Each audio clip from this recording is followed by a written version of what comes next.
सुभाष पाळेकर यांच्या ज्या zero budget या तत्वावर आपण जर गेलो तर कुठल्याही शेतकऱ्याला आत्महत्या करण्याची आयुष्यात कधीही गरज पडणार नाही। महागावा तालुक्यातल्या सुकळीचे प्रमोद मैद म्हणतात ते त्यांच्या उदाहरणावरून नक्कीच खरं वाटतंय।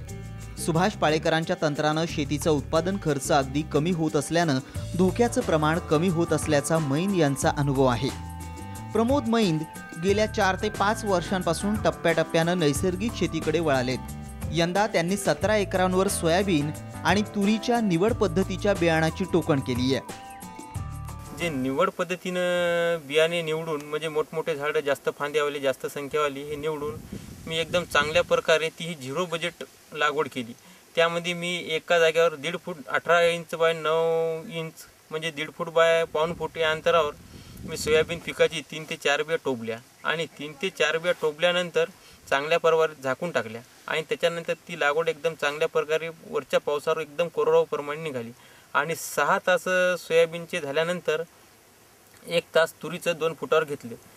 6 तास 2600 फुल्या मला एका एकरामध्ये तुरीच्या मिळाल्या। मैंद बंधूंनी उन्हाळ्यात हरभऱ्याचं कुटार शेतात पसरून कल्टिवेटरनं शेताची मशागत केली। त्यानंतर 1 ते 12 जून दरम्यान 17 एकरांवर सोयाबीन आणि तुरीची टोकण केली। एका एकरात 38,720 फुल्या ह्या सोयाबीनच्या मिळाल्या आणि तुरीच्या मला 2600 फुल्या मिळाल्या।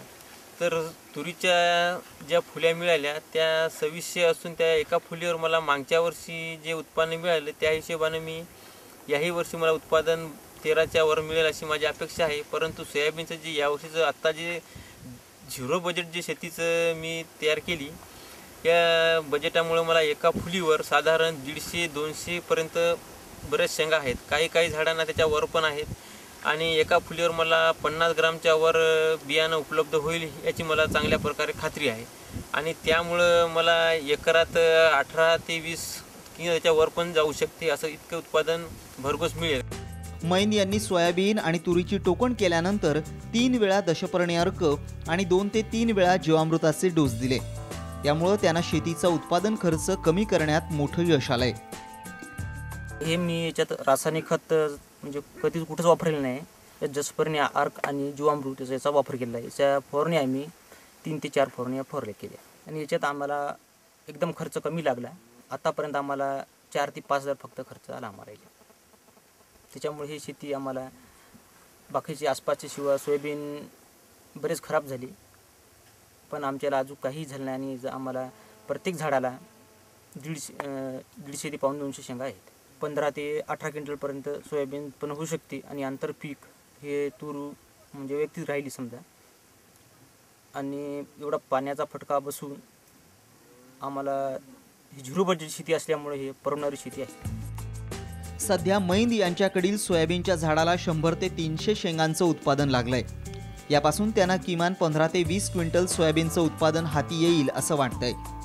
तर तुरीपासून किमान 10 ते 12 क्विंटल उत्पादन मिळेल अशी अपेक्षा व्यक्त केली आहे। नैसर्गिक तंत्रानं खर्च कमी झाल्यानं आणि निवड पद्धतीच्या बियाणामुळे भरघोस उत्पादन घेण्यात यश येणार आहे। नैसर्गिक पद्धतीने शेती केल्यामुळे त्यांना सोयाबीनचं उत्पन्न 15 ते 18 क्विंटलच्या दरम्यान आल्यामुळे आजचा सरासरी जर भाव पाहिला तर 3 ते 3.5 हजार रुपये सोयाबीनचा भाव आहे। परंतु आपण 3,000 रुपये जरी भाव धरला तरी 20 क्विंटल गुणिले 3,000 म्हणजे 60,000 रुपये त्यांचं उत्पन्न मिळेल। उत्पन्नामधून खर्च जर 7,000 रुपये जर वजा केला तर 53,000 रुपये हे त्यांना निव्वळ नफा मिळेल। त्याच्यामध्ये 53,000 गुणिले 8 एकर जर केलं तर 4 ते 4.5 हजार रुपये 4 ते 4.5 लाख रुपये त्यांना याच्यापासून सोयाबीनचं उत्पन्न मिळेल। आता प्रश्न राहिला तुरीचा। तूर हा बोनस त्यांचं पीक राहिलेलं आहे। ते बोनस पिकापासून त्यांना एकरी 10 क्विंटलचा जरी ॲव्हरेज आला तुरीचा तरी 80 क्विंटल तूर होईल त्यांना। आज 80 क्विंटल तूर जर झालं तर आज तुरीचे भाव पाहिले तर 100 ते 110 रुपये किलो तूर आहे। तर 80 क्विंटल तुरीपासून त्यांना 100 म्हणलं तर 8 लाखाचं त्यांना उत्पन्न होऊ शकते त्यांना जर त्यांची डाळ करून जर विकली तर। आणि कसं नैसर्गिक पद्धतीने शेती केल्यामुळं त्यांच्या तुरीला सुद्धा चांगला भाव आणि डाळीला सुद्धा चांगली किंमत येईल। मग जर एका शेतकऱ्यांना एक 8 एकर असून समजा 8 लाख आणि 4 लाख 12 लाख रुपये जर उत्पन्न मिळायला लागलं तर संबंधित आपल्या शेतकऱ्यांना आत्महत्या करायची गरज भासणार नाही असे मला वाटते। म्हणून आपण प्रमोद मैद यांचा जर आदर्श घेऊन झिरो बजेट जर शेती केली तर आपल्या कोणत्याही शेतकऱ्याला आत्महत्या करण्याची गरज भासणार नाही. प्रमोद मैद यांच्या म्हणण्यानुसार यंदा त्यांना सोयाबीन आणि तुरीपासून एकरी 1.25 लाख रुपयांचा निव्वळ नफा हाती येईल अशी अपेक्षा आहे. नैसर्गिक शेती तंत्रामुळे त्यांना रासायनिक निविष्ठांवरील खर्चात एकरी 15 ते 20 हजारांची बचत साधता आली आहे. सोयाबीनपासून एकरी साधारणतः 60 ते 65 हजाराचं उत्पादन हे माझं निघालेलं आहे, तेही निव्वळ नफा म्हणून. आणि तुरीचं उत्पादन हे मी नैसर्गिक केल्यामुळं जे पुढे येणार आहे ते मागच्या वर्षी मला 13.5 क्विंटलपर्यंत उतारा आला होता आणि याही वर्षी मला त्याच्यावर जाण्याचं माझं उद्दिष्ट आहे. तरी पण पावसाअभावी 10 क्विंटल तरी सरासरी किंवा त्याच्यावर सहज होऊ शकेल. आणि नैसर्गिक केल्यामुळे त्याला खत वगैरे काहीही रासायनिक नसल्यामुळं त्याची मागणी आजपासूनच भरपूर आहे. आणि दुसरी गोष्ट म्हणजे माझ्याकडं मागच्या वर्षी मी हरभरा जे बियाणं आहे ते सुद्धा मी या नैसर्गिक शेती प्रमाणाने केली आहे आणि त्याप्रमाणे मला एका एकरात 18 ते 22 क्विंटलपर्यंत हरभरासुद्धा उतारा आला होता. विदर्भ तसंच मराठवाड्यातल्या कोरडवाहू शेती करणाऱ्या शेतकऱ्यांना निसर्गावर अवलंबून राहावं लागतंय. पण निसर्ग साथ देत नसल्यानं त्यांच्या शेतीचं नुकसान तुलनेनं जास्त होतंय.